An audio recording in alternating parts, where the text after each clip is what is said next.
મિત્રો, આપણે બજારમાં વસ્તુનું કિંમત નિર્ધારણ એ વિશે આપણે સમજ્યા હતા.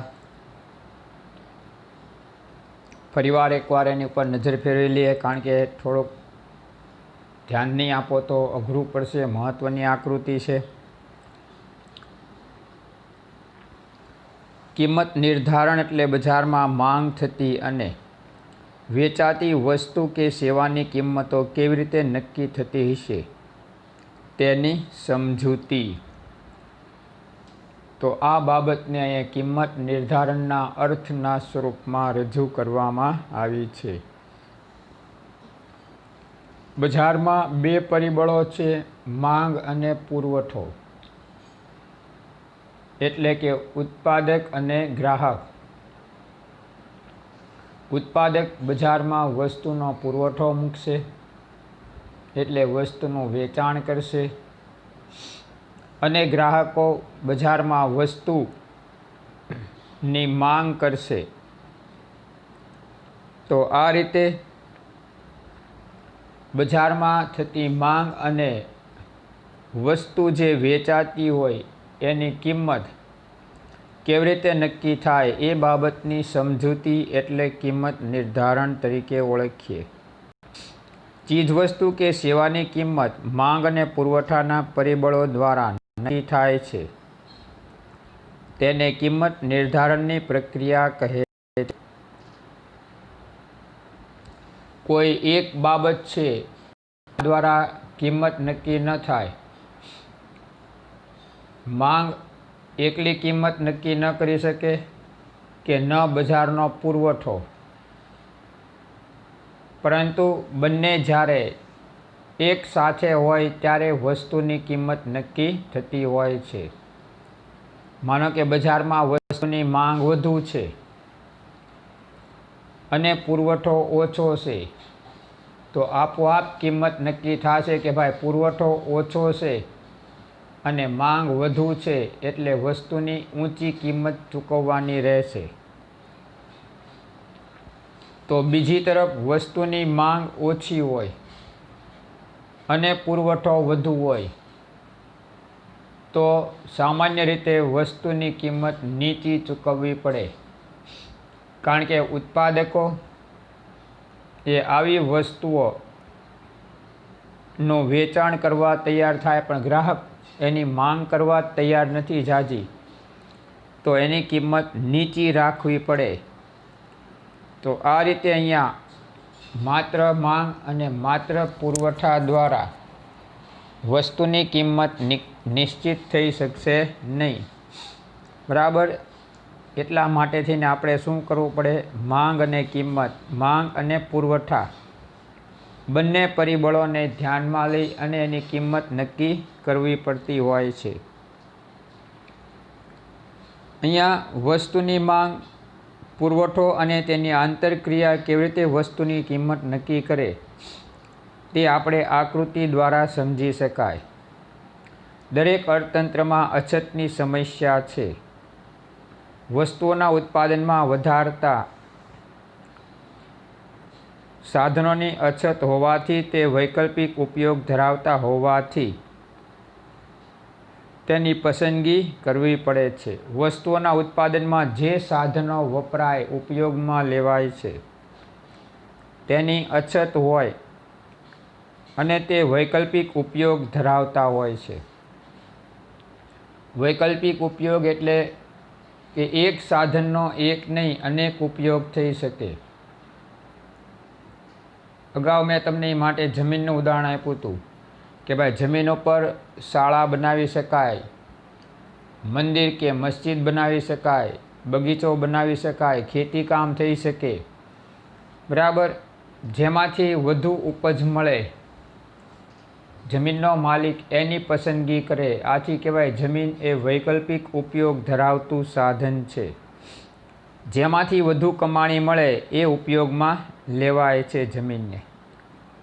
તો અહીંયા વૈકલ્પિક ઉપયોગ ધરાવે છે, એટલે આપણે એની પસંદગી કરવી પડશે કે ભાઈ શેમાંથી વધુ ઉપજ મળશે. આ સાધનોની ફાળવણી કેવી રીતે કરવી?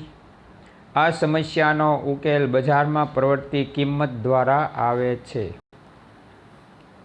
તો બજારમાં જે કિંમત હોય એને આધારિત આપણે નિર્ણય લઈએ કે ભાઈ બજારમાં અત્યારે કૃષિ ક્ષેત્રની વસ્તુઓની કિંમત છે, સારી એવી આવક મળશે તો આપણે એનું ઉત્પાદન પસંદ કરશું અને બજારમાં એનો પુરવઠો આપણે મૂકશું. બજારમાં આપણને એમ લાગે કે કિંમત ઉત્પાદકો દ્વારા નક્કી થતી હોય, પરંતુ પેઢીઓ ઈચ્છે તે કિંમતે નક્કી કરી શકતી નથી. એનું કારણ છે કે તેમણે નક્કી કરેલી કિંમતે તેઓ ઈચ્છે તેટલું વેચાણ કરી શકતી નથી. તો આમ પેઢી વસ્તુની કિંમત નક્કી કરે, એ કિંમત ગ્રાહકોને, બધા જ ગ્રાહકોને ન પરવડે તો પેઢીએ નક્કી કર્યું કે એટલું વેચાણ તો કરવું જ તે, તો એટલું વેચાણ પેઢી કરી શકતી નથી. પ્રવર્તમાન કિંમતે વસ્તુ કેટલા જથ્થામાં ખરીદવી તે ગ્રાહકો તેની માંગ દ્વારા નક્કી કરે છે. વસ્તુની કિંમત ઊંચી હોય તો ગ્રાહક ખરીદી કરશે, પણ ઓછા જથ્થામાં ખરીદી કરશે એટલે માંગ ઘટાડશે. અને કિંમત વધુ હશે તો ગ્રાહક એની માંગ વધારશે. આ માંગ અને પુરવઠો સંયુક્તપણે વસ્તુની કિંમત નક્કી કરે છે. આપણે જોયું હતું કે પ્રોફેસર માર્શલે કાતરના 2 પાનાના દ્રષ્ટાંત દ્વારા આ વાત સમજાવી છે. કાતરનું ઉપલું કે નીચલું પાનું સ્વતંત્ર રીતે કાર્ય કરતું નથી. બરાબર, સૂળો હોય સોપારી કાપવાનો, તો તમે જો સોપારી કાપતા હોય ઉપરનો હાથો જ હલાવતા હોય છે, નીચેના હાથા ઉપર તો એનો હાથ હોય અને નીચે સોપારી રાખી હોય. તો આમ ઉપરનું એક પાનું જેનું હલનચલન કરે, એમ કાતરનું એક પાનું હલનચલન કરે, પણ કપાય 2 પાના દ્વારા જ કપાય. એક પાનું હોય તો પાનું કાપી શકાય નહીં. એક પાનું હોય તો સોપારી કે અન્ય વસ્તુ આપણે છોલી કે સુધારી શકીએ નહીં. તો આ રીતે કહી શકાય કે બંને પાના ઉપયોગી છે. નીચલું પાનું હલનચલન ન કરે એટલે એમ ન સમજવાનું રહે કે આ પાનું નકામું છે, બરાબર, સ્થિર છે એટલે. પરંતુ જો એ પાનું ન હોય તો આધાર ન મળે, ને આધાર ન મળે તો વસ્તુ કપાય નહીં, બરાબર.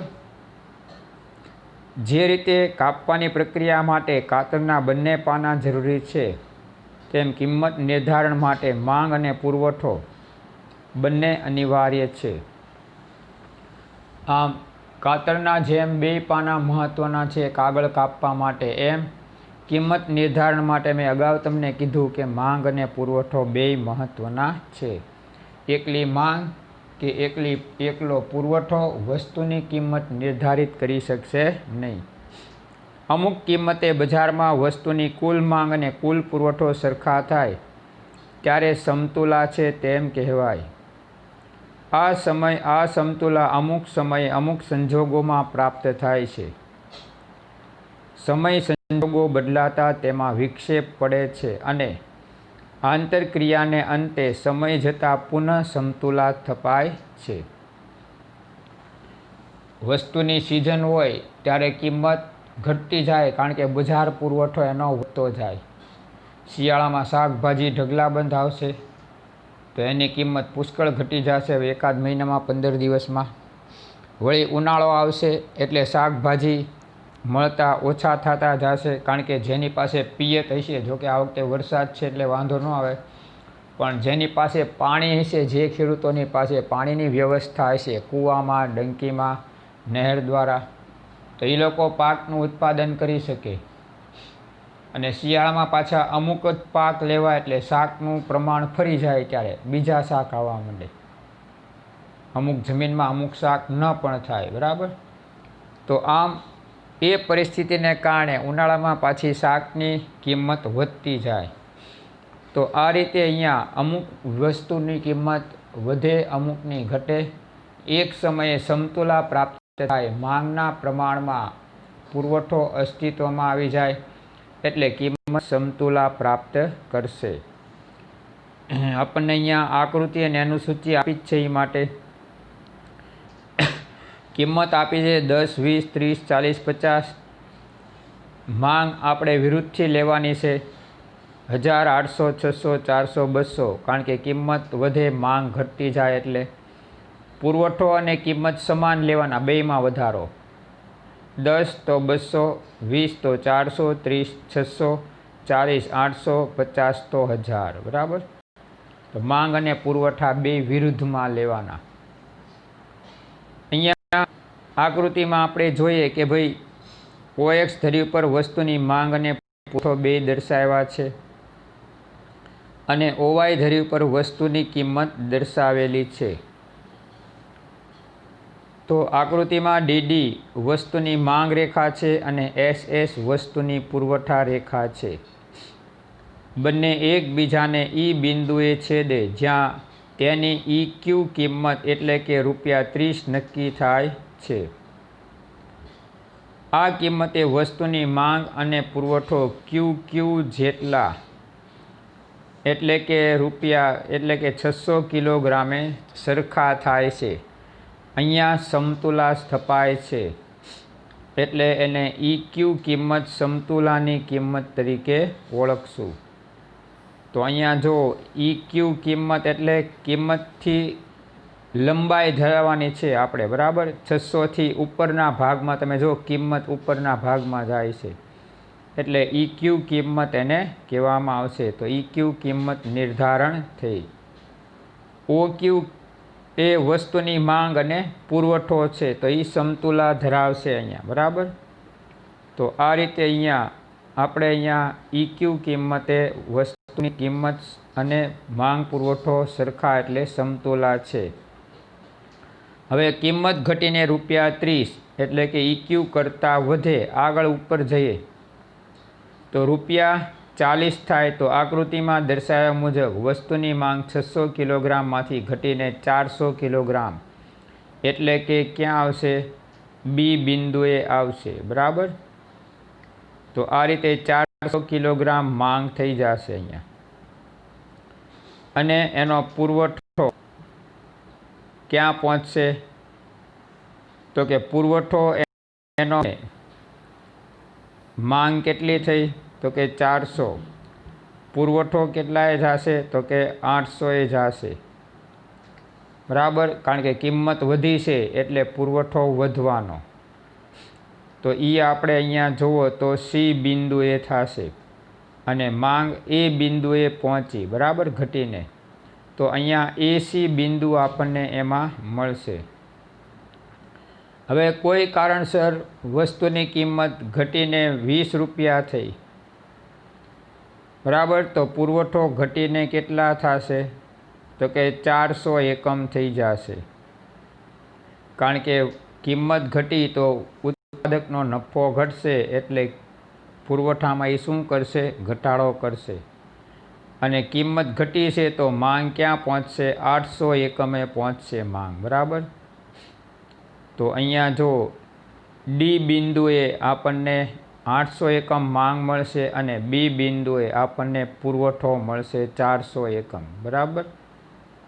તો આ રીતે અહીંયા બંને બાબત દર્શાવે છે. કિંમતનો વધારો, પુરવઠાનો વધારો, માંગનો ઘટાડો. કિંમતનો ઘટાડો, માંગનો વધારો, પુરવઠાનો ઘટાડો. વળી પાછા અમુક સમય પછી અહીંયા કિંમત વસ્તુની વધી જાય તો વળી પાછો પુરવઠો વધી જશે અને વળી પાછું EQ બિંદુ સર્જાતા માંગ અને પુરવઠા વચ્ચે સમતુલા સર્જાય છે, બરાબર. તો આ રીતે લાંબો સમય કોઈ વસ્તુ ટકતી નથી, બરાબર. ન કિંમતનો વધારો, ન કિંમતનો ઘટાડો. એ સમતુલા પ્રાપ્ત કરશે ત્યારે બજાર એ સંતુલિત પરિસ્થિતિમાં આવીને ઊભું રહેશે. તો આ રીતે આપણે અહીંયા જોયું વસ્તુનું કિંમત નિર્ધારણ કેવી રીતે થાય, કયા બજારના પરિબળો દ્વારા થાય એની આપણે સમજૂતી મેળવી. તો એ આપણે જોયું માંગ અને પુરવઠાને આધારે અહીં વસ્તુનું કિંમત નિર્ધારણ થતું હોય છે. તો આ રીતે અહીંયા આ પાઠનું અહીંયા આપણું કામ પૂરું થયું છે. હવે આપણે પહેલો પાઠ લઈએ, કારણ કે પહેલો પાઠ એટલે નહોતા લીધા આપણે કે એ પાઠ જો શરૂઆતમાં આપણે લઈએ તો તમને થોડોક અઘરો પડે એમ હતો, કારણ કે અનેક અર્થશાસ્ત્રીઓના ખ્યાલો એમાં આપેલા છે. બરાબર, એટલે અમે લોકોએ પાઠ નંબર 2 કર્યું, જેથી કરીને તમને લોકોને એ પાઠ સરળ લાગે, સમજવામાં મજા આવે. નવો વિષય છે તમારી માટે. બરાબર, એટલે અમે ત્યાંથી શરૂ કર્યું હતું. તો આ રીતે આપણે પાઠ નંબર 2 થી 4 પૂરા કર્યા છે. બરાબર, તો આમ હવે આપણે પાઠ નંબર 1 ઉપર જશું, જેથી કરીને હવે આપણે અર્થશાસ્ત્રના જુદા જુદા ખ્યાલો વિશે સમજૂતી મેળવવાની રહેશે. અહીંયા અર્થશાસ્ત્ર એટલે શું છે? બરાબર, એમાં આપણે શેનો અભ્યાસ કરવાનો છે, કયા કયા અર્થશાસ્ત્રીઓએ આપણને એ અંગેની માહિતી આપી છે. બરાબર, તો એ બધી બાબતોનો અભ્યાસ આપણે આ પાઠમાં કરવાનો રહેશે. તો અર્થશાસ્ત્રના જુદા જુદા આપણે ખ્યાલો એ અર્થશાસ્ત્રના પાઠ નંબર 1ની અંદર વિષય પ્રવેશ સાથે આપણે સમજશું. આ પાઠ પહેલો એટલા માટે હમણાં કીધું તમને નથી લેવાનો, કારણ કે કેટલીક બાબતો તમને થોડીક અઘરી પડે એવી છે. આમાં શરૂઆતથી જ જો તમારા મગજમાં આ વિષય પ્રત્યે થોડોક ભય પેસી જાય તો બાકીના છેલ્લા ચેપ્ટરો પણ તમને સમજવા કઠિન લાગે. બરાબર, એટલે હવે આપણે અત્યાર સુધીના પ્રકરણો જોયા, સહેલી રીતે તમે લખી શકશો એવા છે. ધ્યાન આપવાનું ખાસ જરૂરી છે, બાકી કાંઈ વાંધો આવે એમ છે નહીં. બરાબર, આપણે 11મા ધોરણમાં અર્થશાસ્ત્રમાં આકૃતિનું પ્રમાણ છે વધારે, પણ ધ્યાન આપશો તો આકૃતિ તોય એવી નથી કે આપણને નડે કે મુશ્કેલી ઊભી કરે એવી. બરાબર, સારું. અહીંયા હવે આપણે અર્થશાસ્ત્રમાં વિષય પ્રવેશની અંદર જોઈએ તો અર્થશાસ્ત્રનો અર્થ, અર્થશાસ્ત્રનું ભારતીય ચિંતન, પશ્ચિમમાં અર્થશાસ્ત્રનો ઉદ્ભવ અને વિકાસ. તો એની અંદર Adam Smith, Marshall Robinson, Samuel એ બધાએ આપણને આપેલી વ્યાખ્યાઓ આપણે તપાસશું. આર્થિક પ્રવૃત્તિ અને બિન આર્થિક પ્રવૃત્તિ, એકમલક્ષી અને સમગ્રલક્ષી અર્થશાસ્ત્ર, આર્થિક માહિતીની રજૂઆત, આંકડાકીય માહિતીનું મહત્ત્વ. બરાબર, તો આ બધી બાબતોનો આપણે અહીંયા અભ્યાસ કરવાનો છે. આંકડાકીય માહિતીને આલેખ કે આકૃતિમાં કેવી રીતે રજૂ કરવી. આલેખ આવતા વર્ષે 12મીમાં 5 માર્કનો ફરજિયાત છે. બરાબર, એટલે આ પણ આમાં આપણે શીખવાનો રહેશે. સ્કૂલ ખુલશે તો આપણે એને રૂબરૂ હું તમને આલેખ એ બાબતમાં શીખવાડી દઈશ. બરાબર, 5 માર્ક રોકડિયા છે વિશ્લેષણ સાથે, એટલે કોઈ મુશ્કેલી પડે નહીં. આંકડાકીય માહિતીની આકૃતિ કે આલેખમાં રજૂઆત કેવી રીતે કરવી. તો આપણે સ્તંભ આકૃતિ, પાસેની સ્તંભ આકૃતિ અને વૃત્તાંશ આકૃતિ, બરાબર, એની વિશે આપણે સમજવાનું અને આકૃતિ દોરવાની આવશે. અને અર્થશાસ્ત્ર વિષયનું મહત્ત્વ. બરાબર, આપણે આટલા ટોપિકો ઉપર અહીંયા અભ્યાસ આ પાઠમાં કરવાનો છે. તો આ રીતે આપણે અહીંયા અર્થશાસ્ત્ર વિષય પ્રવેશથી આપણે હવે શરૂ કરીએ છીએ પાઠ નંબર 1. બરાબર, તો પ્રસ્તાવનામાં જોઈએ, માનવી બુદ્ધિશાળી પ્રાણી છે. વિશ્વની અંદર જેટલા પ્રાણીઓ, પશુ પક્ષીઓ કરોડોની માત્રામાં છે,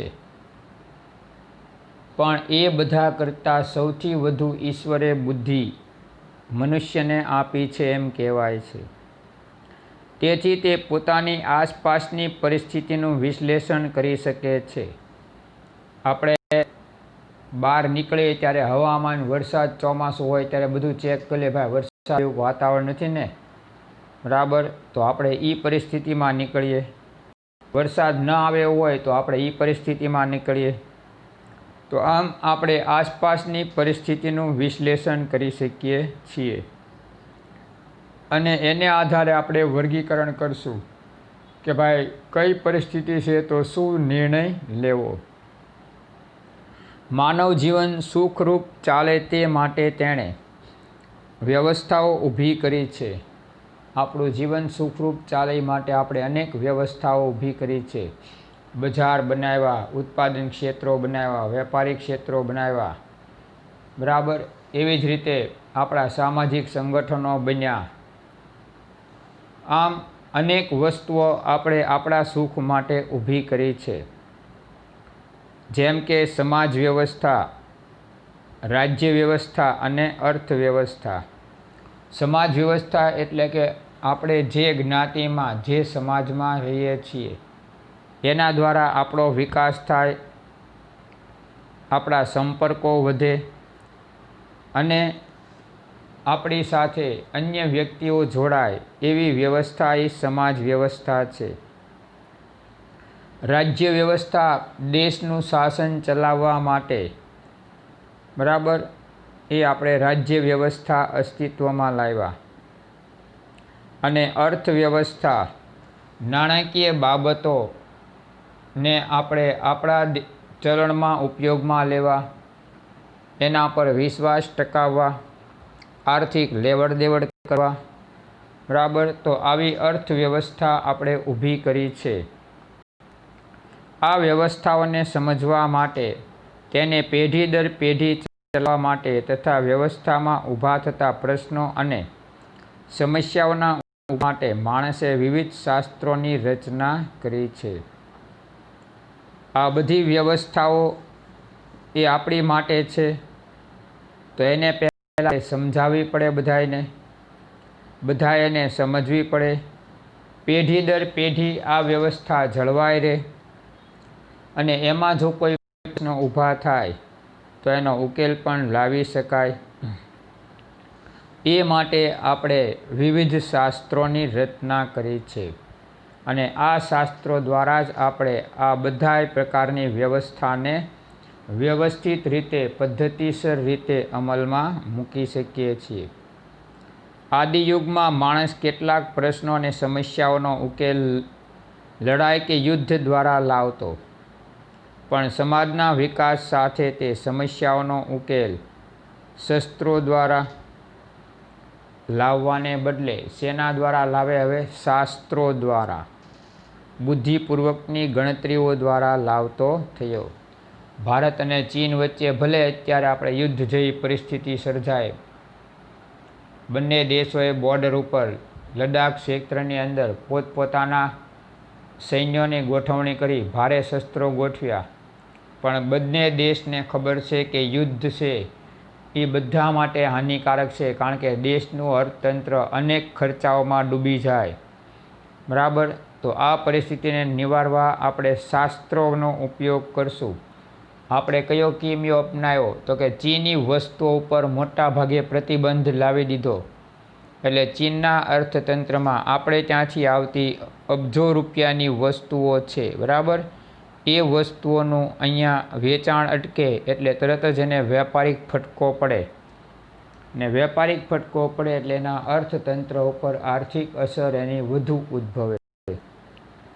તો આપણે શસ્ત્રો વગર માત્ર શાસ્ત્રોથી બુદ્ધિપૂર્વક એની સામે આવું યુદ્ધ છેડ્યું છે, બરાબર.